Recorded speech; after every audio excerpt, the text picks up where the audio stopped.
పోతూ పోతూ వీళ్ళమ్మ ఈ దళిద్రాన్ని నాకు అంటగట్టి పోయింది. మగపిల్లవాడిని ఇచ్చినా బాగుండేది.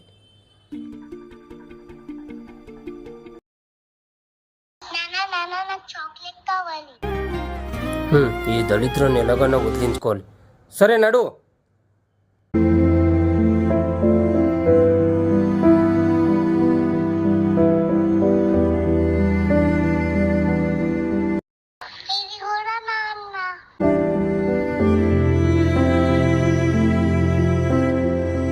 బంగారం, ఇవి తినుకుంటూ ఇక్కడనే ఉండమ్మా, నేను మళ్ళీ వస్తాను.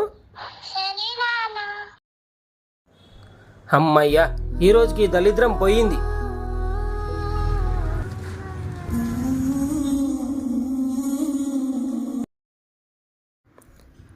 ఎవరి పాప?